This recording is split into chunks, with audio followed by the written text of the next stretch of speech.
Le tueur, devint Patrick Kelly, a notamment contacté son père pendant sa fuite après avoir ouvert le feu dimanche sur des fidèles rassemblés dans l'église de Sutherland Springs, une bourgade de 400 habitants, tuant 25 paroissiens dont une femme enceinte et en blessant 20, selon les autorités.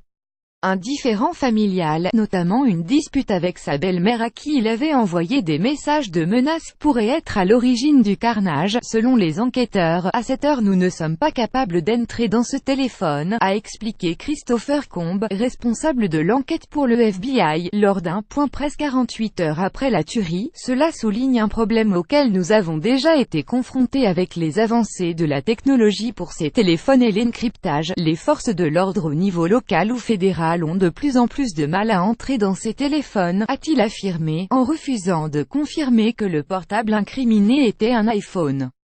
Protection des données en péril. Apple s'était retrouvé au centre d'un bras de fer avec la justice américaine en refusant d'aider la police à contourner les mesures de sécurité pour accéder au contenu crypté d'un iPhone appartenant à l'une des auteurs de l'attentat de San Bernardino en Californie, qui avait fait 14 morts le 2 décembre 2015. Le FBI voulait déterminer les liens éventuels d'un tireur avec le groupe État islamique, mais le constructeur avait fait valoir que cela mettrait en péril la protection des données de centaines de millions d'utilisateurs d'iPhone.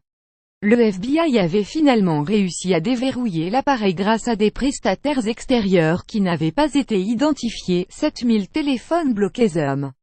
Combe a assuré mardi que le FBI réussirait de toute façon à accéder aux données du téléphone car le bureau avait des partenaires avec lesquels nous travaillons pour décrypter les données des téléphones mobiles. En octobre, le directeur du FBI Christopher Wray avait admis l'ampleur du problème de décryptage sur le travail des enquêteurs, indiquant que les données de près de 7000 téléphones portables n'avaient pas pu être débloquées dans les 11 précédents mois même si la police fédérale a l'autorité légale pour le faire. C'est plus de la moitié des téléphones mobiles auxquels nous avons tenté d'accéder pendant cette période, a-t-il dit lors d'une conférence, et c'est juste pour le FBI, c'est un énorme problème, a souligné M. Wray, affirmant que cela perturbait des enquêtes sur des affaires de drogue, de trafic d'êtres humains, d'antiterrorisme, de contre-espionnage, de gangs, de crime organisé et de pédophilie. AFP.